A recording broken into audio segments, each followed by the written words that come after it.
Hello friends, my name is Vivek Singh and I welcome you all on Bankers Adda official YouTube channel. So friends, once again आप सभी लोगों का Bankers Adda official YouTube channel पर welcome है। Learning is never done without error and defeat, ये William Lenin की line है, इसको ध्यान रखिएगा। है ना कि अगर आप कभी भी कोई चीज़ सीखना चाहते हैं तो sometimes while we are learning the things हम लोग कुछ मिस्टेक्स कमिट करते हैं, कुछ गलतियां करते हैं, और हमें अपनी मिस्टेक्स से, अपनी गलतियों से, है ना, हमें सीखना है और हमें आगे बढ़ते रहना है ना। तो whatever the mistakes that you are committing within your practice and other things, है ना, उसको अच्छे से इंप्रूव करिए और आगे अपनी प्रिपरेशन अच्छे से कंटिन्यू रखिए। तो चलिए इसी कोड के साथ आज का सेशन स्टार्ट करते हैं। आज के सेशन में हम लोग फ्रेंड्स बात करने वाले हैं एक बहुत ही इंटरेस्टिंग टॉपिक पर, और जो कि अगर आप बैंक के एग्जाम की प्रिपरेशन कर रहे हैं तो उसके लिए तो बहुत इंपॉर्टेंट टॉपिक है। इलेक्टोरल बॉन्ड के बारे में हम बात करेंगे, और ये इलेक्टोरल बॉन्ड का इशू मैं क्यों डिस्कस कर रहा हूँ, क्योंकि इसका केस जो है सुप्रीम कोर्ट में हो रखा है, और सुप्रीम कोर्ट जो है इसकी हियरिंग करने वाला है 30 ऑफ अक्टूबर को। 30 अक्टूबर को इसकी केस की हियरिंग होने वाली है। तो इसके बारे में हम थोड़ा सा समझेंगे, है ना। पिछले 2-3 दिनों में काफ़ी न्यूज़ आर्टिकल्स में बना रहा, है ना। तो हम समझने की कोशिश करेंगे कि आखिरकार इलेक्टोरल बॉन्ड है क्या, इलेक्टोरल बॉन्ड का पर्टिकुलर जो है इशू कौन करता है, या कैसे इसको लिया जाता है, इसका ऑब्जेक्टिव क्या है, और बेसिकली केस क्या है, इस पर क्यों इशू जो है। ठीक है, तो इन सब पर हम डिस्कशन करने वाले हैं। तो चलिए फ्रेंड्स, आज का इन द स्पॉटलाइट सेशन हम लोग स्टार्ट करते हैं। आप ये देख सकते हैं, द हिंदू है, द टाइम्स ऑफ इंडिया और the telegraph, CNBC, Indian express, Indian today, है ना। मल्टीपल आप न्यूज़पेपर्स में देखें तो सभी में कहीं ना कहीं आपको इससे रिलेटेड न्यूज़ जो है आपको देखने को मिल जाएगी। That's why this is very very highlighted. सबसे पहले हम बात करते हैं ये इलेक्टोरल बॉन्ड हैं क्या। तो इलेक्टोरल बॉन्ड में इंटर करने से पहले मैं सिंपली आपसे बॉन्ड की अगर मैं बात करूं तो बॉन्ड बेसिकली क्या होता है, एक तरीके का एक डेट इंस्ट्रूमेंट है। डेट इंस्ट्रूमेंट का मतलब क्या हुआ, जैसे लेट्स सपोज मेरे को कुछ फंड्स के रिक्वायरमेंट है, तो मैंने बदले में आपको एक पेपर बना के दे दिया, is a kind of a promissory note, जिसमें मैंने अपना नाम, अपनी इन्फॉर्मेशन, अपनी डिटेल और कितना पैसा मेरे को चाहिए वो पेपर बना के मैंने आपको दे दिया, और आपसे बदले में पैसा ले लिया। उसके बाद कुछ टाइम बाद जब वो आप पेपर मेरे को रिटर्न करोगे तो मैं आपको वो पैसा आपका वापस कर दूंगा। मतलब उस पेपर का जो भी बेरर होगा उसको मैं पैसा उसको वापस कर दूंगा। अमूमन जो हम प्रॉमिसरी नोट्स या फिर जो बॉन्ड्स देखते हैं तो उसमें बॉन्ड्स में कुछ इंटरेस्ट वगैरह होते हैं, लेकिन यहाँ पर हम बात करते हैं इलेक्टोरल बॉन्ड की, कि इलेक्टोरल बॉन्ड आखिरकार क्या है। ठीक है, तो सबसे पहले बात करते हैं इलेक्टोरल बॉन्ड की। देखिए फ्रेंड्स, अगर मैं इलेक्टोरल बॉन्ड की बात करूँ तो ये इलेक्टोरल वर्ड बेसिकली इलेक्शन से जुड़ा हुआ है। तो ये इलेक्टोरल बॉन्ड बेसिकली क्या है, हमारे देश में पॉलिटिकल पार्टीज के डोनेशन लेने के लिए ये इलेक्टोरल बॉन्ड्स को इंट्रोड्यूस किया गया है। 2007 में फाइनेंस बिल में चेंजेस करके 2018 में इसको इंट्रोड्यूस किया गया। इस बॉन्ड के थ्रू पॉलिटिकल पार्टीज क्या कर सकती हैं, डोनेशन ले सकती हैं। अब पॉलिटिकल पार्टीज को जो डोनेशन या चंदा जो पहले मिलता था वो कैश में लेती थी, लेकिन अब वो चाहें तो वो है बॉन्ड के थ्रू जो है यहाँ पर अपना जो है डोनेशन जो है वो ले सकती हैं। लेकिन सवाल ये उठता है कि कौन सी पॉलिटिकल पार्टीज या फिर क्या एलिजिबिलिटी क्राइटेरिया होगा, इसके बारे में चलिए थोड़ा सा बात करते हैं। ठीक है, तो चलिए इसको देखते हैं थोड़ा सा। तो इलेक्टोरल बॉन्ड क्या, एक तरह का बियरर इंस्ट्रूमेंट है, मतलब जिसके पास ये होगा उसको जो है पर्टिकुलर उसका पैसा पॉलिटिकल पार्टी जो भी एलिजिबल है वो देगी। अब एलिजिबल पॉलिटिकल पार्टी का क्राइटेरिया क्या है, तो यहाँ ध्यान रखिएगा, जो एलिजिबल पॉलिटिकल पार्टी है वो रजिस्टर्ड होनी चाहिए section 29A of the representative of the house of the people act 1951, और उसको सिक्योर्ड होना चाहिए जो लास्ट जनरल इलेक्शन हुआ है या फिर house of the people Lok Sabha के जो इलेक्शंस हुए हैं उसमें एटलीस्ट 1%, एटलीस्ट उसके पास 1% जो है सीट हो जो है आनी चाहिए। तो लास्ट जनरल इलेक्शंस में एटलीस्ट उसके पास 1% जो है, एटलीस्ट उसके पास 1% सीट जो है, वोट्स जो है अवेलेबल हो, 1% वोट्स उसके पास आए हों, उसके फेवर में पड़े हों, तो उस वो जो है पार्टीज आपकी एलिजिबल हैं किसके लिए, इलेक्टोरल बॉन्ड के लिए। ठीक है, इसको आप ध्यान रखिएगा। इलेक्टोरल बॉन्ड को 2017 में फाइनेंस बिल में चेंजेस करके 2018 में इसको इंट्रोड्यूस किया गया था, और जो भी रजिस्टर्ड पार्टीज़ हैं, एलिजिबल पार्टीज़ हैं, वो इसके थ्रू डोनेशन ले सकती हैं। इसमें एक इंपॉर्टेंट बात यह है कि जो भी बंदा डोनेशन देगा, चंदा देगा, वो पर्टिकुलर उसका जो है नाम जो है उसका एनोनिमस रखा जाएगा, और उसके नाम का डिक्लेरेशन वहाँ पर नहीं किया जाएगा, तो उसका नाम जो है गोपनीय रखा जाएगा। ये इस बॉन्ड की एक स्पेशलिटी आपको देखने को मिलेगी। अब ये चीज़ अच्छी है खराब है उस पर हम आगे बात करेंगे। ठीक है, तो ये इसका ऑब्जेक्टिव आपको देखने को मिल रहा है। फेस वैल्यू की अगर बात करें, कोई भी बॉन्ड अगर आप देखें तो उसकी एक वैल्यू होती है कि कितने रुपए के या कितने रुपए के मल्टीपल में इसको इशू किया जाएगा। तो ये जो बॉन्ड है इसकी फेस वैल्यू अगर आप देखें तो यहाँ पर 1000 rupees, 10,000 rupees, 1 lakh rupees, 10 lakh rupees, 1 crore rupees, है ना। तो ये 1 करोड़ रुपए तक का आपको इसका डिनोमिनेशन देखने को मिलेगा। तो डिनोमिनेशन फ्रेंड्स याद रखिएगा, यहाँ से डायरेक्ट आपको एग्जामिनेशन में क्वेश्चंस मिल सकते हैं। सो 1000 rupees, 10,000 rupees, 1 lakh rupees, 10 lakh rupees और 1 करोड़ रुपीज़ के ये आपको बॉन्ड्स जो है आपको देखने को मिलेंगे, और इनको नाम क्या दिया जाता है, इनको नाम कहा जाता है, दिया जाता है इलेक्टोरल बॉन्ड। इलेक्टोरल बॉन्ड के थ्रू क्या होता है, जो पॉलिटिकल पार्टीज हैं वो फंड रेजिंग करती हैं, वो डोनेशन जो लोग चंदा देते हैं उसके थ्रू वो पैसे इकट्ठा करते हैं, ठीक है। तो ये सिंपल इसका ऑब्जेक्टिव है। इसके अलावा अगर बात करें अब इसका एलिजिबिलिटी क्राइटेरिया क्या है और कितने टाइम के लिए इशू किया जाता है, तो ये पर्टिकुलर मंथ के कैलेंडर मंथ में इसको इशू किया जाता है और इसका जो एलिजिबिलिटी टाइम स्पेन होता है वो होता है 15 डेज का। मतलब जिस दिन आपका बॉन्ड इशू किया गया उस दिन उससे पर्टिकुलर 15 दिन के अंदर पॉलिटिकल पार्टीज़ को वहाँ पर जो है पैसा जो है वो वापस कर देना है और पॉलिटिकल पार्टी को फंड ले लेना है। अगर वो 15 दिन के अंदर वो प्रोसेस नहीं एग्जीक्यूट हुआ तो उसके बाद इसका पेमेंट नहीं किया जाएगा। तो जो बियरर बंदा है, जो इसका इंस्ट्रूमेंट का बियरर है, उसको ये पैसा यहाँ पर मिलता है, ठीक है। तो यहाँ पर अगर देखें, so the finance ministry further said that the electoral bond will be valid for 15 calendar days. ये 15 कैलेंडर डेज जिस दिन इशू होगा उससे 15 डेज तक के लिए वैलिड रहेगा from the date of issue.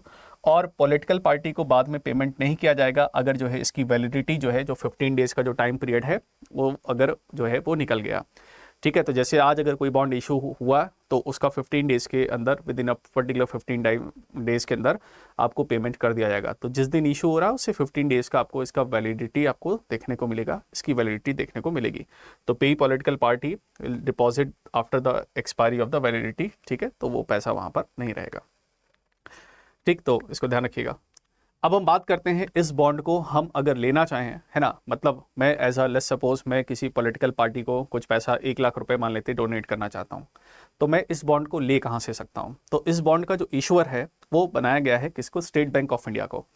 तो स्टेट बैंक ऑफ इंडिया की टोटल देश भर में 29 ऐसी ब्रांचेस हैं जिनको एलिजिबल किया गया है कि आप जो है इलेक्टोरल बॉन्ड को इशू कर सकते हैं। और ये जो इलेक्टोरल बॉन्ड है वो SBI की इन्हीं 29 ब्रांचेस के थ्रू इशू किया जाएगा। जैसे यहाँ पर कुछ सिटीज़ आप देख सकते हैं, जैसे लखनऊ है, शिमला है, बेंगलुरु है, देहरादून, कोलकाता, गुवाहाटी, चेन्नई, पटना, न्यू दिल्ली, चंडीगढ़, श्रीनगर, गांधीनगर, भोपाल, रायपुर, मुंबई। तो ऐसे आपको देखने को मिलेंगे। टोटल 29 नंबर याद रखिएगा फ्रेंड्स, 29 अथराइज ब्रांचेस हैं। इन 29 अथराइज ब्रांचेस के थ्रू जो SBI की हैं, इन्हीं के थ्रू जो है इलेक्टोरल बॉन्ड को सेल किया जाएगा, इसको जो है बेचा जाएगा। तो इसका इश्यूअर कौन है, ध्यान रखिएगा, स्टेट बैंक ऑफ इंडिया। ये यहाँ पर एक मैंने आपके लिए बॉन्ड भी यहाँ पर ऐड किया है। ये बॉन्ड आप देख सकते हैं, इस तरीके का ये बॉन्ड आपको दिखने को मिलेगा, ठीक है। तो ये 29 अथराइज जो है ब्रांचेस जो है SBI की, वहीं पर इनको दिया जा सकता है और वहीं से इनको जो है क्या किया जाएगा, इन कैश भी किया जा सकता है। लेट्स सपोज मेरे पास बॉन्ड है, मैंने 15 दिन पहले किसी पॉलिटिकल पार्टी को पैसा दिया था, अब मेरे पास बॉन्ड है, मेरे को इसको इन कैश करना है, तो मैं SBI के पास जाके क्या कर लूँगा, इन कैश कर लूँगा, ठीक है। तो ये आपको देखने को मिलेगा, ठीक। नेक्स्ट वन, आगे बात करते हैं। अब अभी तक अगर हम देखें तो अभी तक टोटल जो है इससे पहले 27 टाइम्स 27 ट्रेंचेस का मतलब हर एक महीने 2-2 महीने के गैप पर इसको बीच बीच में इशू किया गया है। तो 4 अक्टूबर से 13 अक्टूबर तक इसका 28 नंबर का जो ट्रेंच है, इसका जो स्लॉट है वो उसको इशू किया जा रहा है। और ये 4 अक्टूबर से लेकर के 13 अक्टूबर तक वैलिड रहेगा। मतलब 10 दिन के लिए इसको ओपन किया गया था अभी रिसेंटली इसी मंथ, जिसमें 4 अक्टूबर से लेकर 13 अक्टूबर तक आप इस बॉन्ड को क्या कर सकते थे, खरीद सकते थे। और आपको पता है इस बॉन्ड का फाइनली पेमेंट कितने टाइम के अंदर करना पड़ता है, तो जब आपने खरीदा उससे 15 दिन के अंदर आपको पेमेंट करना पड़ता है, ठीक है। तो ध्यान रखिएगा, इस बार जो इशू किया गया है 4 अक्टूबर 2023 को, ये 28वें नंबर का ट्रेंच है इलेक्टोरल बॉन्ड का, और ये 10 दिन के लिए इशू किया गया। और जैसे मैंने आपको बताया 15 कैलेंडर डेज के लिए इसका वैलिडिटी टाइम होता है, जिसमें इसका पेमेंट जो है वो जो है पर्टिकुलर्स को मिल सकता है, ठीक है। तो ये आप देख सकते हैं स्टेट बैंक ऑफ इंडिया का इलेक्टोरल बॉन्ड। अब यहां पर सवाल उठता है कि इस पर्टिकुलर इलेक्टोरल बॉन्ड में क्या गवर्नमेंट कह रही है कि क्या इसके फायदे हैं, क्या इसके एडवांटेज हैं। तो सरकार का कहना है कि पहले जो है सिस्टम ऑपिक्यू था, मतलब प्रॉपर ट्रांसपेरेंट नहीं था, प्रॉपर क्लेरिफिकेशन नहीं था, अनअकाउंटेबिलिटी थी, जवाबदेही बिल्कुल नहीं थी, और रूल ऑफ ब्लैक मनी था, क्योंकि पहले जो पैसा था पॉलिटिकल पार्टीज को वो इन कैश में पैसा वो डोनेशंस लेते थे। अब यहाँ पर सरकार कह रही है कि अगर हमने इलेक्टोरल बॉन्ड इशू किया है तो इसका हमारे पास फायदा क्या है, ये ट्रांसपेरेंसी है, क्योंकि पैसा जो है बैंक के थ्रू, बॉन्ड के थ्रू आ रहा है। KYC मैकेनिज्म है, जो भी पर्टिकुलर बंदा है वहाँ पर KYC मैकेनिज्म के थ्रू जो है प्रोसेस एग्जीक्यूट किया जाएगा, और कैशलेस सिस्टम है। लेकिन ध्यान रखिएगा, जिसने पॉलिटिकल पार्टी को डोनेशन दिया है उस पर्टिकुलर बंदे का नाम जो है वो गोपनीय रखा जाएगा, उसको सीक्रेट रखा जाएगा, ठीक है। लेकिन हाँ, KYC मैकेनिज्म यहाँ पर जो है जनरेट किया जाएगा। अपोजिशन पार्टी के लीडर की अगर मैं बात करूं, मिस्टर पी चिदम्बरम ने इस बॉन्ड को लेके क्या कहा, ये 30 सितंबर का इनका एक ट्वीट है। कि जो 28 नंबर का जो ट्रेंच है, मैंने आपको बताया इस बार 28 नंबर का जो ट्रेंच आया है 4 अक्टूबर को, या 28वें नंबर का जो ट्रेंच है इलेक्टोरल बॉन्ड, ये जो ओपन हो रहा है, ये गोल्डन हार्वेस्ट अपॉर्चुनिटी है फॉर द बीजेपी।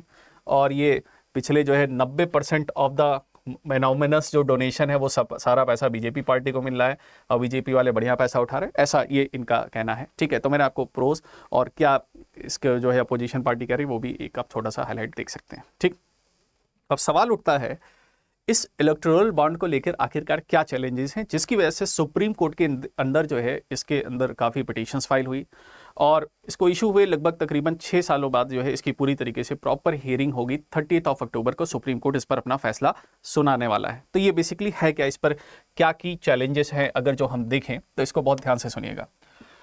इलेक्टोरल जो है डोनेशन जो है यहाँ पर कोई भी पॉलिटिकल पार्टी को मिल रहा है तो आपको पता है कि इसमें जो पर्टिकुलर डोनर है उसकी आइडेंटिटी जो है वो डिस्क्लोज नहीं की जा रही है, बल्कि हम अपने फंडामेंटल राइट में अगर देखें तो आर्टिकल 19 जो हमारा राइट टू फ्रीडम है कॉन्स्टिट्यूशन के अंदर, फंडामेंटल राइट है राइट टू फ्रीडम, उसमें आर्टिकल 19 के अंदर हमारे पास जो है right to know, freedom of expression के अंदर right to know, right to information या राइट टू नो के बारे में हमारे पास राइट्स जो है हमारे पास आता है, जिसमें पहला राइट अगर आप देखें तो फ्रीडम ऑफ एक्सप्रेशन है। तो उसमें हमारे पास ये अधिकार होता है 19 के फर्स्ट क्लॉज में कि हम किसी चीज़ को जानने का जो है राइट रखते हैं, अधिकार रखते हैं। तो let's suppose as a being a citizen of India, है ना, हम जानना चाहें कि भाई किस बंदे ने डोनेशन दिया है, तो उसके बारे में यहाँ क्लैरिटी आपको नहीं मिलेगी।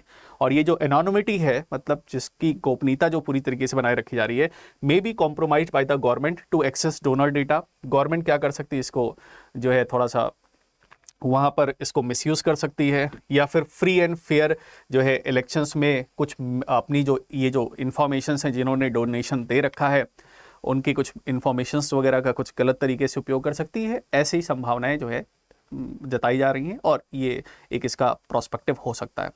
साथ ही साथ अगर बात किया जाए, पोटेंशियल ये भी है कि जो अनऑथराइज्ड डोनेशन है, वायलेशन से बहुत गलत तरीके से ब्लैक मनी वगैरह या कुछ अलग तरीके से अनअकाउंटेड मनी का हो सकता है इन्वेस्टमेंट कर दिया जाए।